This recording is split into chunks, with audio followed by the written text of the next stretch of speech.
Pak Slamet, penjaga base camp, menatap kami lama sebelum akhirnya membubuhkan cap di buku registrasi. 4 orang, gumamnya, seperti menghitung ulang untuk meyakinkan diri sendiri. Genap. Bagus. Ia mendongak, menatap kami satu persatu. Gunung ini nggak boleh didaki rombongan ganjil. Kalau nanti di jalan jumlah kalian berubah entah nambah, entah berkurang jangan diterusin. Langsung turun.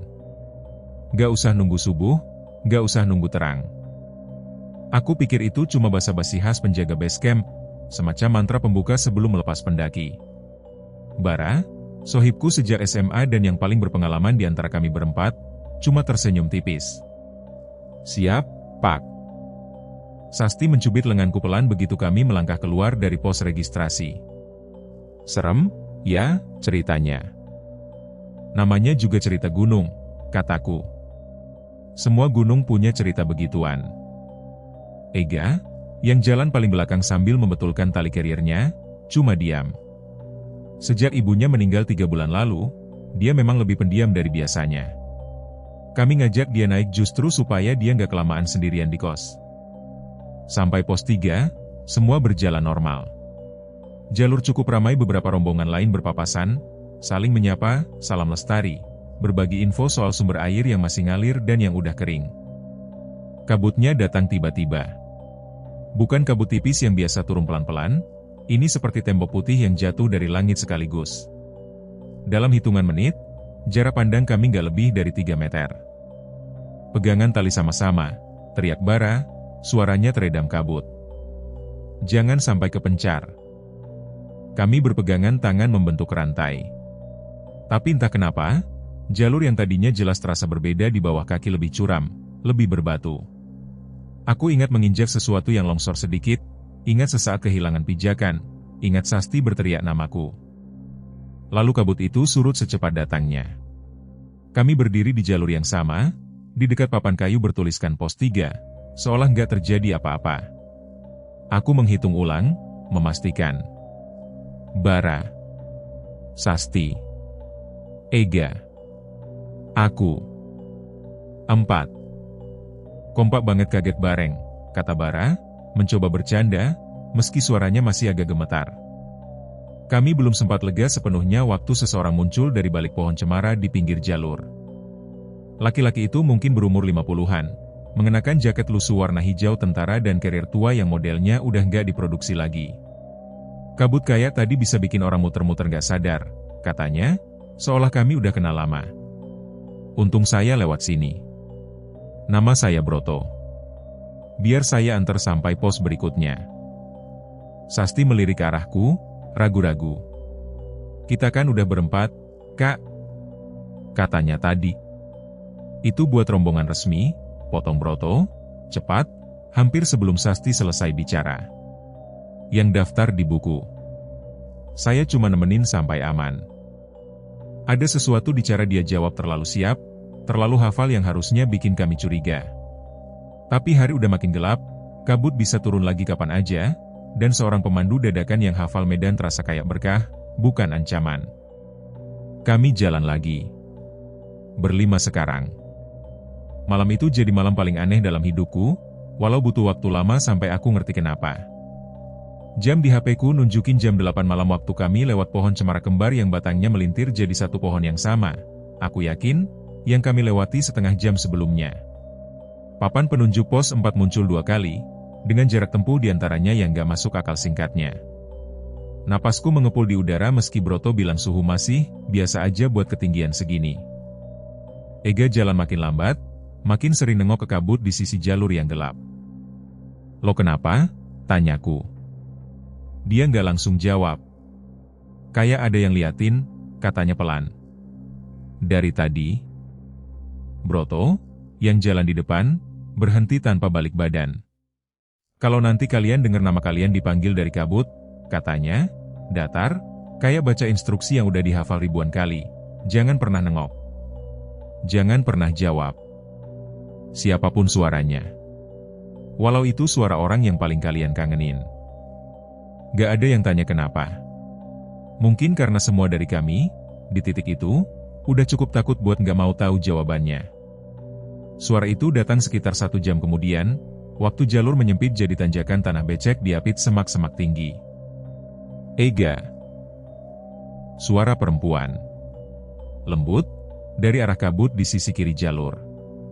Ega berhenti seketika, seluruh badannya kaku. Ega, sayang, kesini. Itu suara ibu, bisik Ega, matanya udah berkaca-kaca. Aku pegang satu lengannya, Bara pegang yang satu lagi.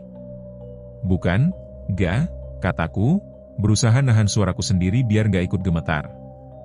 Broto udah bilang, jangan. Itu ibu, ulang Ega, lebih keras, dan sebelum kami sempat mencengkeram lebih erat, dia menyentak lepas dan nengok ke arah suara itu. Ibu, aku di sini.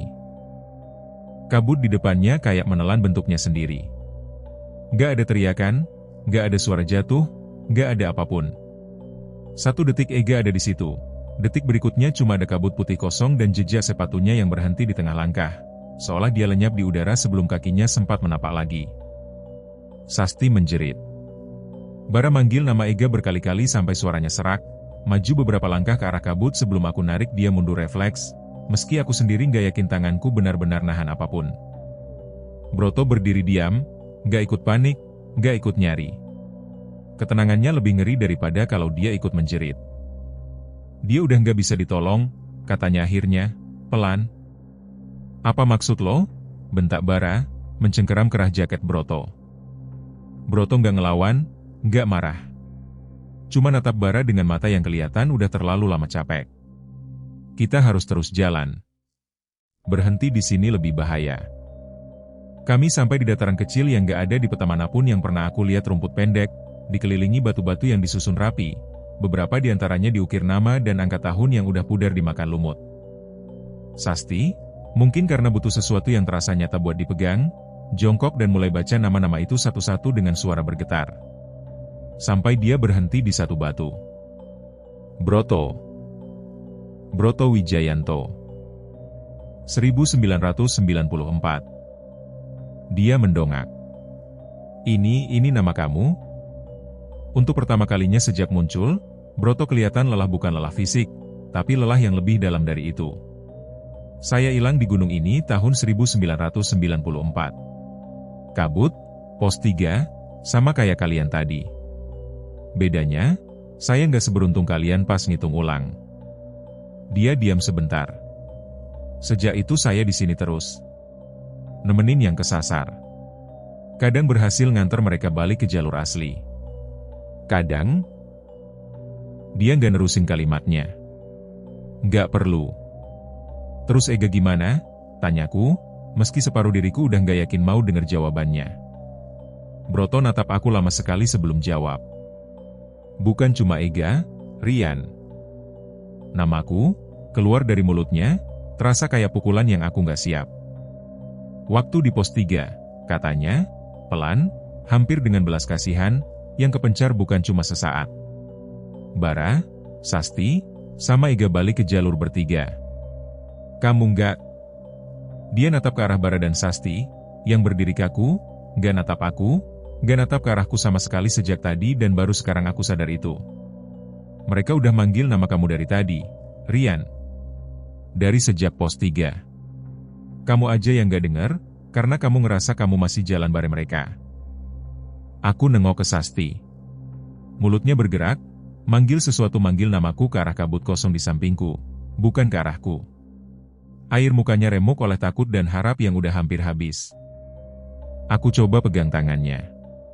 Gak ada apa-apa yang aku rasa selain dingin yang menembus, kayak menggenggam udara malam. Broto gak bilang apa-apa lagi. Gak perlu. Ada pilihan di depanku sekarang, meski gak ada yang benar-benar ngucapinnya dengan kata-kata terus jalan, terus nyangkut di antara kabut dan jalur yang berulang, sampai suatu hari aku jadi suara yang manggil nama pendaki lain dari balik semak. Atau berhenti. Ngelepas. Aku mikirin Ega, yang mungkin masih ada di suatu tempat di gunung ini, dengar suara ibunya, gak sadar kalau dia udah gak perlu jalan lagi. Aku mikirin Bara dan Sasti, yang bakal turun gunung ini bawa satu nama kurang dari waktu naik, tanya-tanya seumur hidup mereka apa yang sebenarnya terjadi di pos 3. Aku gak bisa nolong Ega. Tapi ada satu hal terakhir yang mungkin masih bisa aku lakuin. Aku nggak tahu caranya, nggak ada yang ngajarin Arwah gimana nyentuh dunia yang udah ditinggalinya, tapi aku coba. Sekuat yang aku bisa, buat narik perhatian Sasti ke arah jurang kecil di pinggir jalur dekat pos 3, tempat aku tahu tubuhku masih di sana. Nunggu ditemuin, bukan dicariin selamanya dalam kabut yang nggak pernah ngasih jawaban. Aku nggak tahu berhasil apa nggak. Yang aku ingat terakhir cuma Broto, di sampingku, akhirnya kelihatan tenang buat pertama kalinya. "Makasih udah gantiin," katanya. Terus dia nengok ke arah cahaya lembut yang gak pernah aku sadar ada di ujung dataran itu, dan jalan ke sana, gak pernah nengok lagi ke belakang. 3 bulan kemudian, 4 pendaki baru daftar di base camp yang sama. Pak Slamet menghitung mereka, mengangguk. 4 orang. Genap. Bagus. Dia ngasih peringatan yang sama soal rombongan ganjil, kayak selalu dia kasih ke tiap kelompok yang lewat pos itu. Yang gak dia tahu, yang gak akan pernah ada yang tahu, adalah satu sosok yang berdiri diam di antara pohon cemara dekat pos 3, ngawasin rombongan baru itu jalan masuk ke jalur, ngitung ulang jumlah mereka tiap beberapa menit sekali, nunggu buat lihat apakah kabut nanti bakal dateng, dan apakah hitungannya bakal tetap genap sampai mereka semua turun.